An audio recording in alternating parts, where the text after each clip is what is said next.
La mondialisation apparemment arrive à son niveau maximal.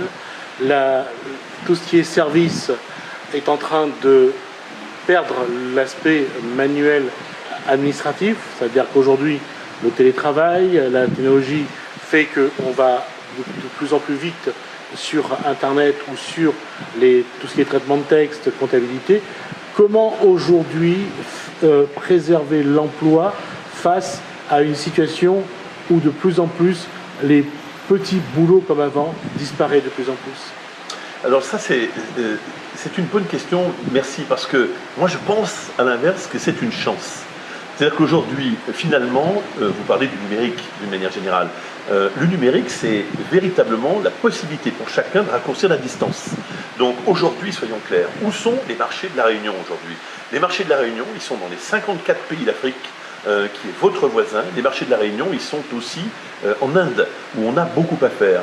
Là où nos dirigeants font défaut, là, clairement le ministère des Outre-mer, là, il n'y est pas sur ces questions-là, c'est qu'il faut véritablement apporter une aide à l'ensemble de notre industrie locale, à l'ensemble de nos patrons, à l'ensemble de notre économie, pour qu'elle aille à la conquête de ces marchés qui sont des marchés proches. Vous savez, quand le président de la République part, par exemple, faire un voyage au Kenya, mais dans son avion, il faudrait qu'il y ait 50 patrons réunionnais dans son avion, parce que le marché au Kenya, il est le marché le plus évident, pas pour des gens qui habitent la Savoie ou qui habitent l'Île-de-France, il est bien pour des Réunionnais. Donc nous avons à conquérir des marchés ici. On voit aujourd'hui arriver, mais écoutez, franchement à grands pas et de manière un peu dangereuse, la route de la soie, la nouvelle route de la soie des Chinois. Les Chinois avancent à grands pas aujourd'hui. Nous sommes en train de passer à côté de cette opportunité, c'est quand même un monde. Donc aujourd'hui, nous devons, nous, l'État tout entier, vraiment, toute la métropole doit être en appui derrière ses concitoyens d'outre-mer, notamment ces Réunionnais, pour faire en sorte que nous mettions l'énergie financière nécessaire pour qu'on ne soit pas les oubliés de ces grands changements numériques, de ces grands changements commerciaux, avec encore une fois ces arrivées de Chinois. Mais il faut que ça soit juste.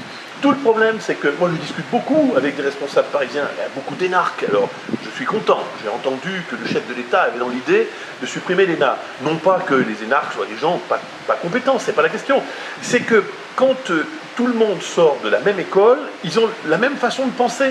Et quand leur façon de penser consiste depuis maintenant 40 ans à imaginer que à La Réunion, finalement, il n'y a pas d'autre solution que le traitement social pour traiter le chômage, parce qu'on n'aurait pas la capacité de se développer, c'est simplement parce qu'ils font une très mauvaise observation du dynamisme des Réunionnais. Moi, je crois profondément au dynamisme des Réunionnais. L'environnement indo-océanique, qui inclut bien sûr les îles des Mascareignes, qui inclut l'Inde, et même si la Chine n'est pas dans le bassin océan Indien, on l'intègre, comment cet environnement indo-océanique peut être porteur d'activités, de création d'entreprises et d'emplois? Mais parce que nous sommes un pays avec des savoir-faire fantastiques. Et ce qui, aujourd'hui, nous pénalise est en même temps ce qui nous aide. On nous dit que ce qui nous pénalise, c'est effectivement que nous avons une main-d'œuvre qui est une main-d'œuvre qui est coûteuse. D'accord. Mais c'est une main-d'œuvre qui est beaucoup plus qualifiée que la main-d'œuvre que l'on trouve à métier égal dans les pays que vous venez de citer.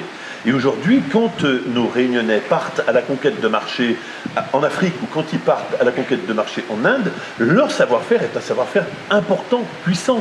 Donc nous avons de véritables capacités de conquête de marché parce que nous avons du savoir-faire. Mais il faut le développer. Et encore une fois, le problème, c'est que un industriel aujourd'hui ou un économiste aujourd'hui, quand il part à la conquête d'un marché, il peut vendre sa boîte, il peut vendre son savoir-faire, mais il ne peut pas fabriquer la totalité de son univers et de son environnement. Je vais vous prendre un exemple. Bordeaux Métropole, cette bonne ville de Bordeaux, Métropole, 750 000 habitants à peu près, c'est-à-dire à peu près la population de La Réunion, à 150 000 habitants près. Est-ce que vous pensez sincèrement que la ville de Bordeaux aurait eu, à elle toute seule, la capacité de développer dans le monde entier son savoir vendre son vin? Moi, je vous réponds que non.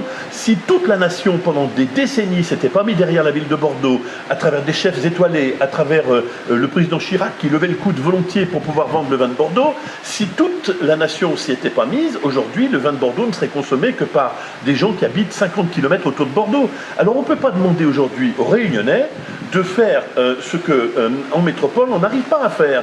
Il faut bien donc une aide nationale, et je pense aujourd'hui que le ministère des Outre-mer ne prend pas cette mesure-là. Et moi, ça me désole.